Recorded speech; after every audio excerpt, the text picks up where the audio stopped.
Hello, I'm Wendy Ward and I'm a certified tea sommelier with the Tea and Herbal Association of Canada. It's my pleasure to be here on behalf of Dr. Peter Fritz and his team to take you through a tea tasting.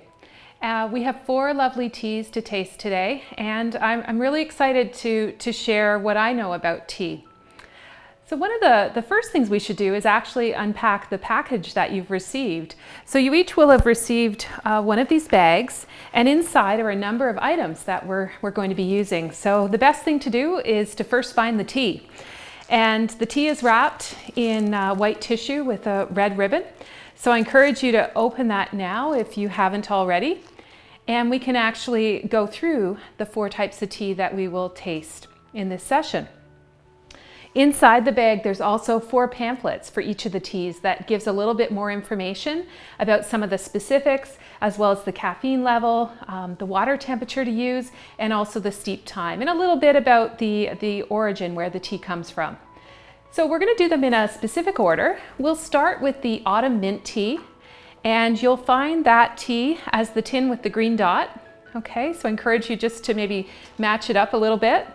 The next tea that we'll taste is the cherry and chocolate dessert tea, and it's denoted by a red dot on the bottom. And then we also have the Earl Grey and lavender harvest tea, which is denoted by a blue dot on the bottom. And last but not least, we have the Masala chai, which is the yellow dotted tin. Some of the other items that are in the package that you received is the tea strainer. So that's important. You've got the strainer and also the lid, and we'll use the lid on top of the strainer to keep the tea warm while we let it steep. And then there'll also be a set of 4 mugs that you're welcome to use during this tasting as well. Some items that you'll need to collect from your kitchen are a kettle and a water source. And it really doesn't matter what water you use. It's up to you. It'll depend on your personal preference. You may find that your tap water is what you like to use, or you may choose to use a spring water. For sure, if there's a high mineral content in the water, that can really change the flavor of the tea, but everybody has their own taste preference. So use whatever you're most comfortable with. Another item that you'll need is just a measuring cup. We're going to be measuring out 1 teaspoon of tea to between 6 and 8 ounces of water. And again, some of that's personal preference. If you like your tea stronger, then go with the 6 ounces. And if we want it less strong, then go more with the 8 ounces. And you might know what your preference is. And you'll also just need a teaspoon from your kitchen drawer as well. So that will get us started. So I encourage you to get yourself organized wherever you're doing your tasting, and we'll come back when you're ready and take you through the autumn mint tea.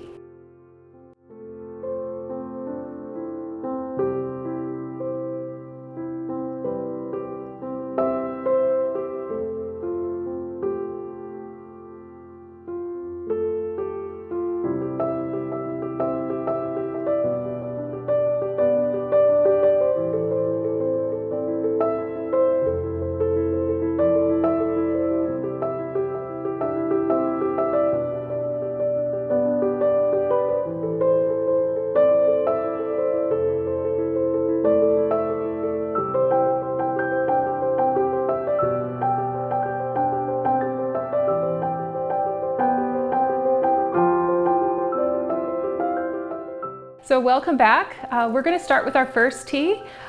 This is our autumn mint tea.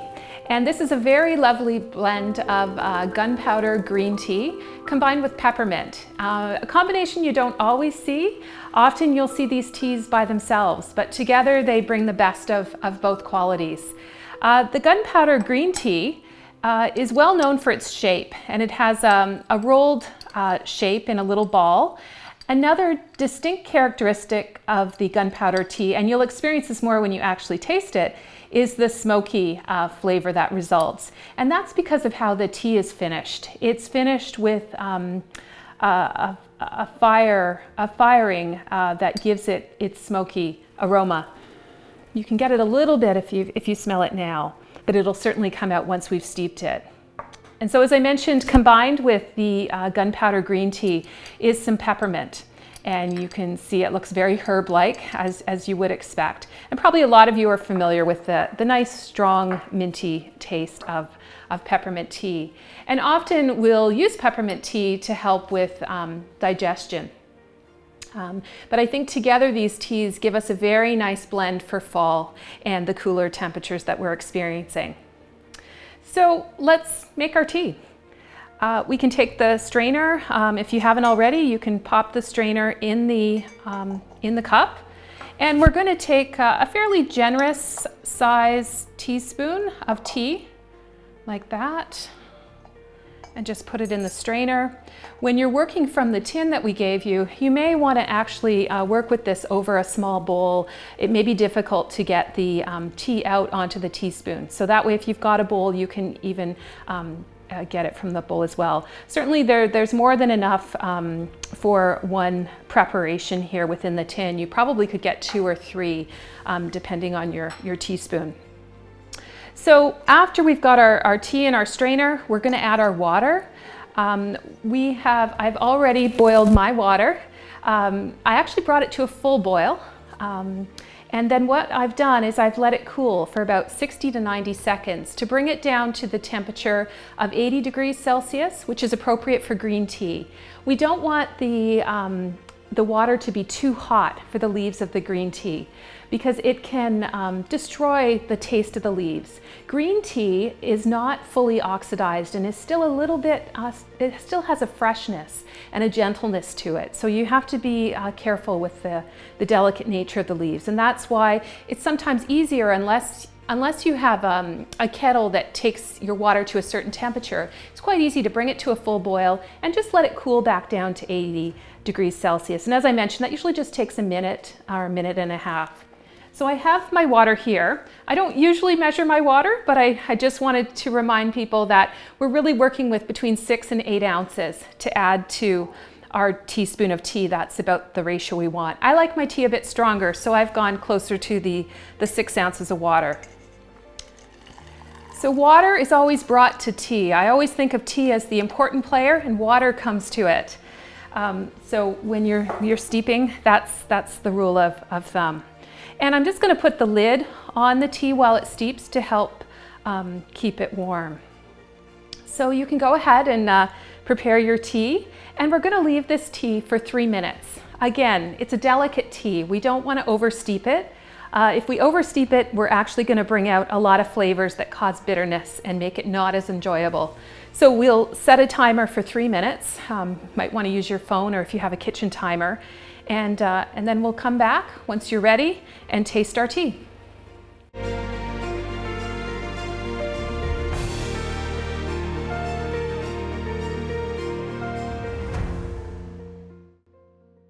So we've steeped for 3 minutes. Now we're ready to actually remove the strainer and sample our tea. So we can just very easily, carefully pull the strainer out, let the last little bits of water come through. And we can place the strainer just on a little dish. What I also wanted to show you before we taste the tea is you can actually take a look at the leaves. And some of you might be interested in seeing some of the leaves. So I'll just pull some out. I think what's amazing about these teas when we first get them rolled is once they've steeped, look how they've unfurled and how large the leaves are. And it also shows you, truly that the green tea is green and that it isn't very processed. It still is a delicate leaf, and hence why we need to keep the water below boiling to not damage the leaves and cause bitterness. So it's kind of interesting for those that are interested in taking a look at what your tea looks like after it's steeped. So let's taste. And we can just, I like to smell my tea first before I sip it. So I'm definitely getting the minty flavor.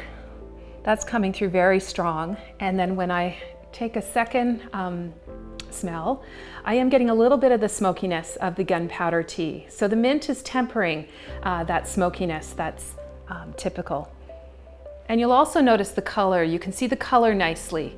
in the glass mugs, and you've really got a nice yellowish brown color.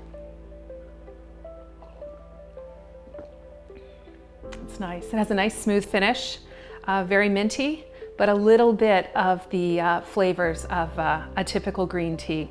So I hope you enjoy it.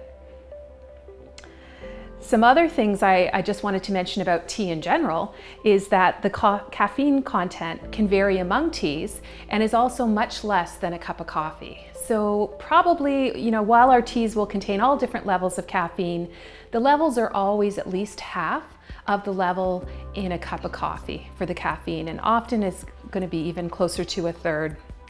So you can keep that in mind if you're concerned about how much coffee you're drinking.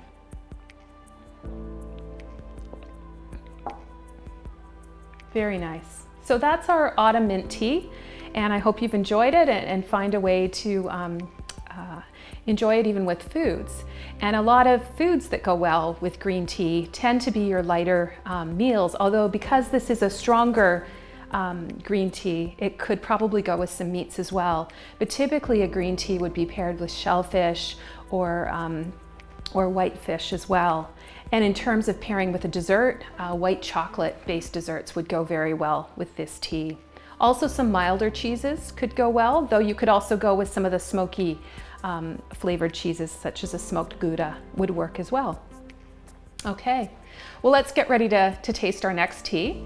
And that's going to be our cherry and chocolate dessert tea.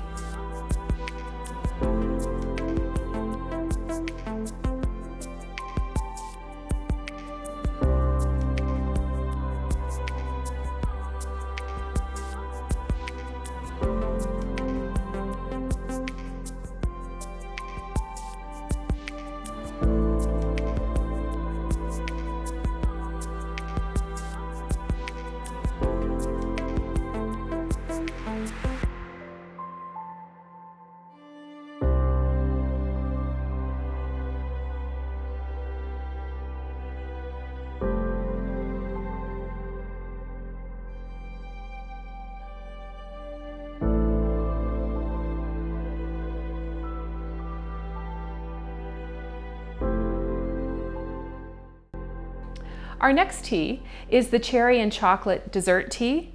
It has a base of black tea, and it's known as Hongcha or a red tea. And it's a very traditional black tea from China, and it's actually a very pretty tea as well, as nice tasting.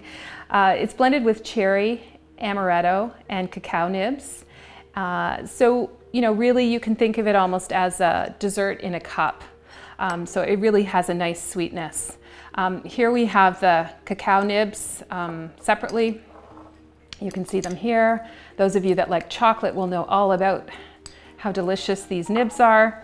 And then when you actually look at the tea, you see the pretty petals that have been added as well. So a little bit of rose and other petals.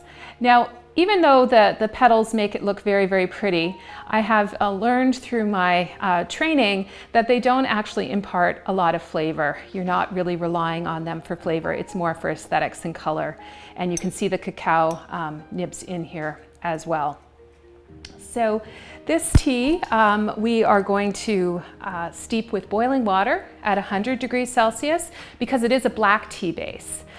So green tea, as I mentioned, is much more delicate, isn't fully oxidized, whereas black tea is 100% oxidized, and that's why it can take the boiling water. And actually it's best to steep it with boiling water to bring out all the flavors that we want to experience. So we are going to take a teaspoon of our tea. Again, you may want to do this over a little bowl. And we're just going to add it to our strainer in our cup. And I have some boiling water here that I'm just going to add. And we are going to put the lid on just to keep the warmth there. And we're going to let this go for about 4 minutes. Sometimes you will see a range recommended for black tea with a steep time of 3 to 5 minutes, and that really becomes personal taste on how strong you like a tea. It may also depend on which tea it is, but we're going to let this one go for 4 minutes, and I'll give you some time to prepare it, and then we'll be back and do our tasting.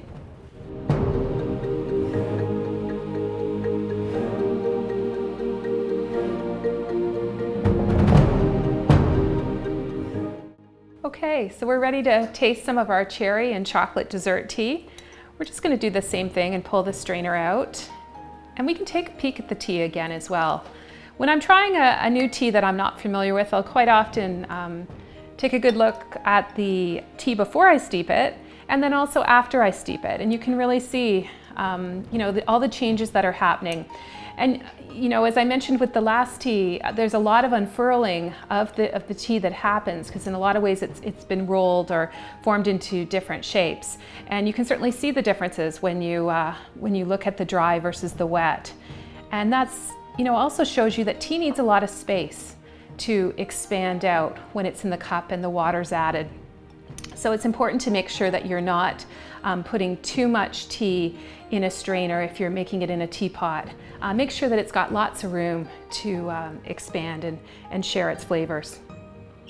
So let's taste this and see what we think. First, of course, I always like to smell it. I'm getting a very strong cherry and amaretto aroma, which is lovely.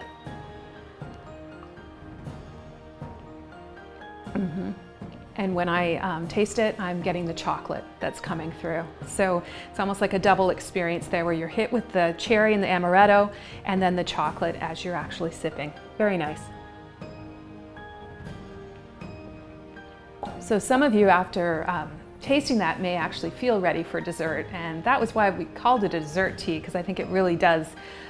It can serve as a dessert on its own or be paired very nicely. Probably it's robust enough, and I think with the flavors with the cherry, it would go very well with a dark chocolate or even a creamy dessert or a custard-based dessert. It would go very well with as well. I probably wouldn't put it with a main course of a meal, but of course with tea you can do what you like, and I think that's one of the fun things, is you can experiment and do what makes you happy and feel good. Okay, so I think we're ready to go on to our next tea, and that's going to be our Earl Grey and Lavender Harvest. So you can get ready to prepare that tea.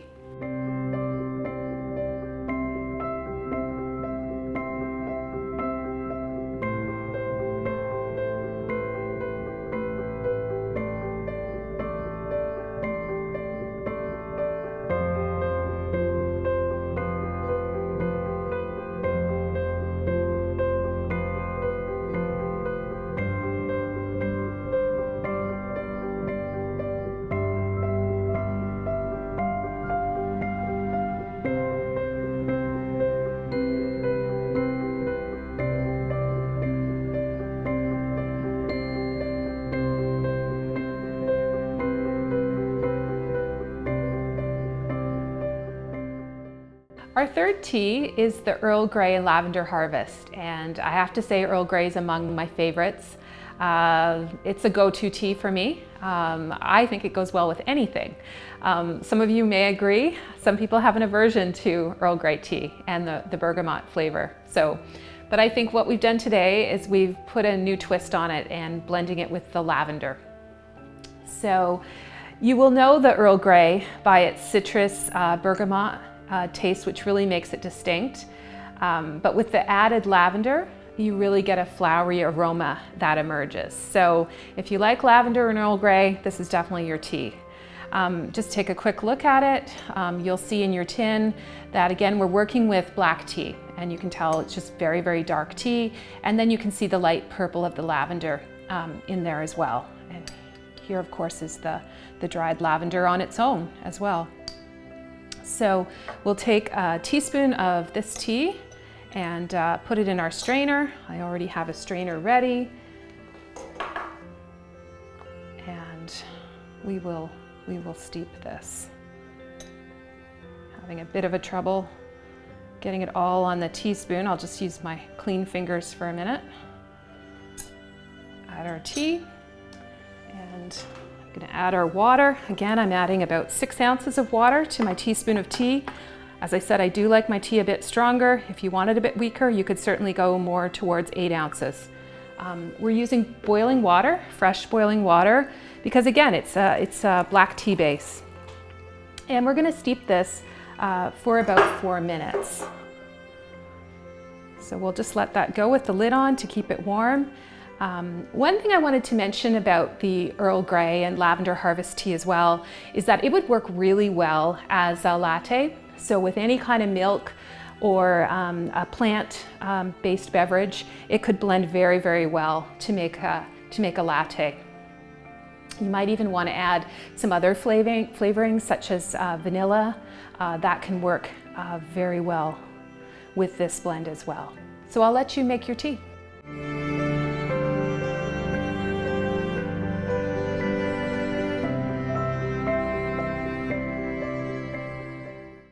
So now let's taste our Earl Grey and lavender tea. So again, I'll just remove the strainer. We'll take another peek. And again, the tea looks very different than it is in its dry state. You can see how it's become paler. The leaves have opened quite a bit. So very, very different. And probably what you're getting as soon as you took the lid off the strainer is the aroma of the lavender. That's definitely what I'm experiencing right now. So let's take a sip.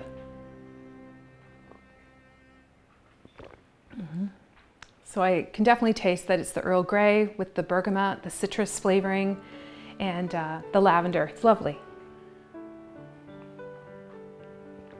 It definitely has that flowery aroma. And as I put in the tasting notes, it's definitely a tea I think that can help to calm and soothe. And I was thinking of this Earl Grey tea with adding the lavender, of it becoming more of a wellness tea and sort of a relaxation tea. It would go well with a lot of different foods, particularly desserts. So we had just talked about the dessert tea that we have just tried. And I think this could go very well with any milk-based dessert, custard, cream as well. And on its own in the afternoon is going to be lovely as well. Okay, so that's our Earl Grey and lavender harvest.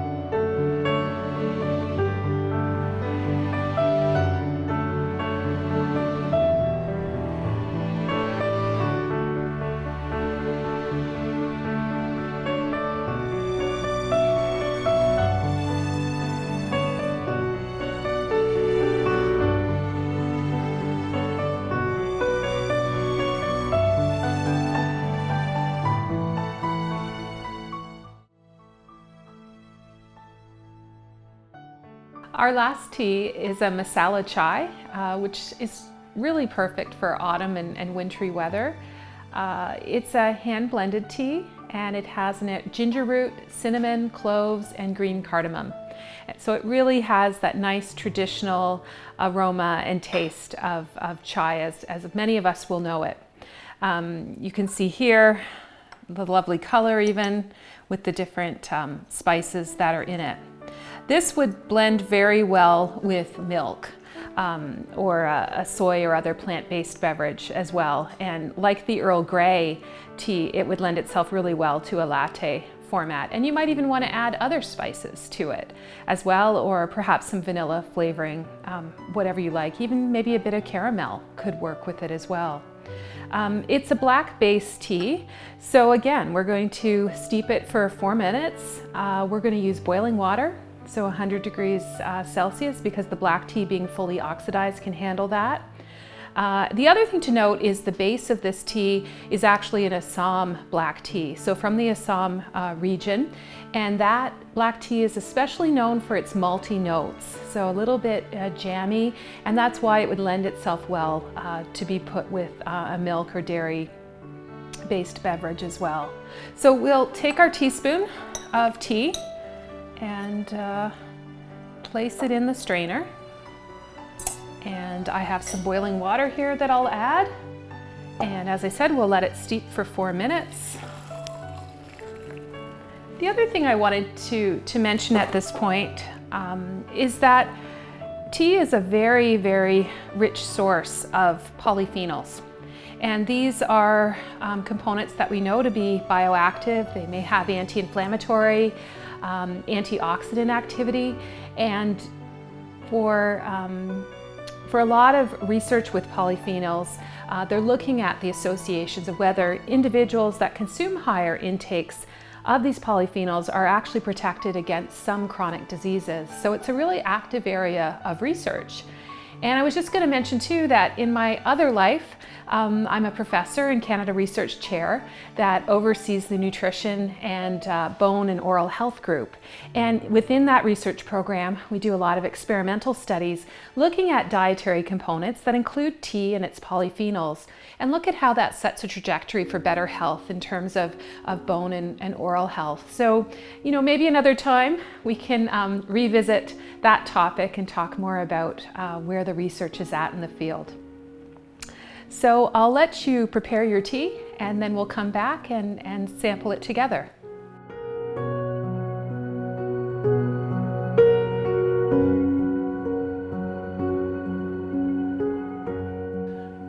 Okay, we're ready to sample our masala chai. So again, we'll just take the strainer out of the cup. We can take a quick look, see how different the tea looks. And again, you can see how the tea has really expanded. And even, you know, some color change, it becomes much lighter. And I am getting the aroma of the chai. I can smell the spices. So let's take a sip. Very nice chai. And as I mentioned earlier, there's lots of other things you can add to it. You could actually even prepare it on the stove in hot milk as well to make that latte. And certainly a real autumn, cold weather, wintry drink. This would pair well with a lot of wintry meals like stews or heavy soups. And more I think we're understanding that we can drink tea with our meals. It's often been on its own beverage or an after dinner beverage, but certainly there's a lot more pairing going on between tea and actual meals. So I hope you've enjoyed this. If you would like to see other content, you can subscribe to the YouTube channel. And it's been a pleasure to share this time with you. Thank you.